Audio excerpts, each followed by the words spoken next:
Okay, so if we do end up making this video into two parts, I want to consider that some businesses are online. Some people are doing only e-commerce and they focus on online customers. So if you happen to have a storefront or you're meeting people face to face, whether door to door or if they're coming into your shop or your office, we will have a second part of this video so you can also still have the same 5 things available to you. They may be a little bit overlapping, but it's still, of course, very relevant. So let's get started with the first five things for the online businesses. So for number 1, the first thing, of course, pretty much now that we're in such a technology world, is that you should have a website, a well-functioning website if you're doing an online business. This means that your website has enough information, that it is very clear, it's not cluttered, that it's very presentable for people to come and feel like they know exactly where to go for certain things. If they're wanting to know who's the owner, the About Us page. If they wanted to know your services, all these different tabs should be informative, but of course it needs to look great. Number 2, I would say would be your email address for your business. Now, because you are an online business, the only way that customers are able to communicate with you is if you have an emo address. So if something goes wrong in their purchase, they can email you right away. For example, keeping the email address simple, info at, booking at, orders at. So all these things, just keeping it very simple. I've come across times where there's an S, orders, or order. Just be mindful and keep it simple how you have your email address, because it pretty much is probably going to be the fastest way for people to communicate with you after making their purchase.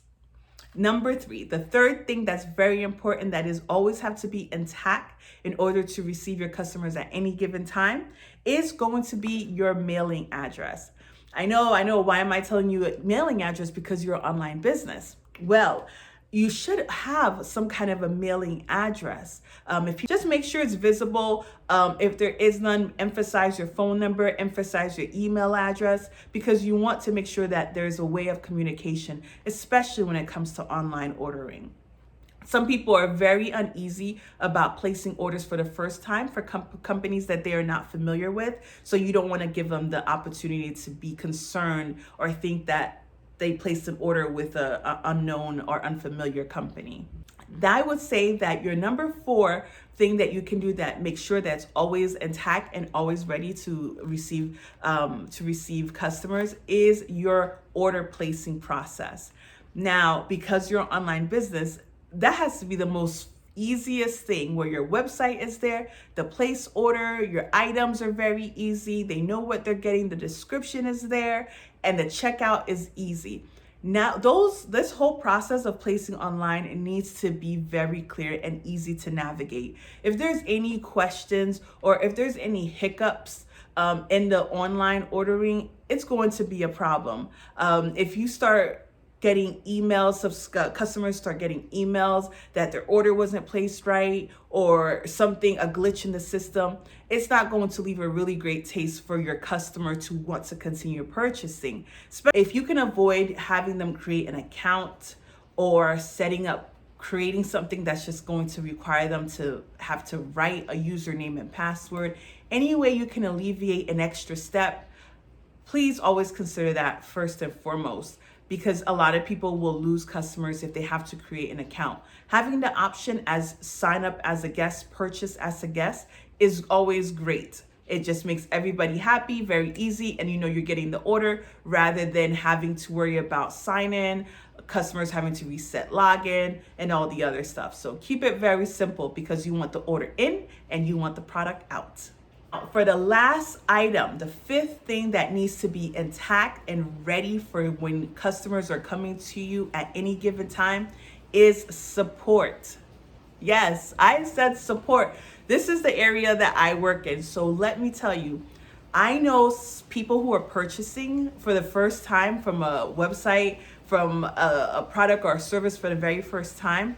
they will place an order, and if they do not receive an order confirmation within an hour, if they do not get something that validates their purchase, guess what they're going to do? They're going to send you a cancel. They're going to report you to the Better Business Bureau. They're going to do a lot of things because they're not getting confirmation that the order was placed. Now, to alleviate all that stress is to have a level of support. Having a person answering the phones, having a person there to respond to emails very quickly, very promptly is going to save you a lot of energy. So if you have those things in line, if there's something that comes up, the customer is not going to be worried because you have that support that's there to answer their questions. And when you have someone available to answer their questions, it gives them confidence in your business. They know that they're working with a legit business here, purchasing from a legit business, and they are ready to give you your money because they know that there's nothing that's going to happen in the process. So if you have a online business, whether it's you as the business owner that has to answer the phone calls, that has to respond to emails, be sure that someone is there to do so, especially during your office hours. I can tell you, for example, I was looking to purchase a parking at the airport. There was 3 or 4 companies that I could use for off airport parking. And I called one of them and the phone rang and it says, this mailbox is full and you cannot leave a message. And I was like, what? And I thought to myself, oh my gosh, I can't imagine my flight comes in at 1 a.m. and I'm calling and you're telling me you're not available and I'm waiting for you. My car is at your parking lot. No. So to me, just coming across that was like, so let me go ahead and call the other locations. And I got somebody who was very pleasant. They answered my question and I felt, okay, I might have to pay the extra $10 more in order to be able to get that customer, that business that is going to answer my phone calls. So always keep in mind to always have someone answering the phones or responding to emails at all times, if not at least during your office hours, okay? So these are the 5 things I say that is very important to keep your Lakou, meaning your front door, your business, always ready to receive customers. Thank you for watching those 5. Now, as I stated, check in if you are a face-to-face business or if you are a storefront business. Watch the second part so you can know what 5 things you need to be doing for your particular business. Thank you so much for tuning in. Make sure you thumbs up this video if it was helpful for you, and sign up to be a subscriber so you will know the next time we have a video. Thank you for watching.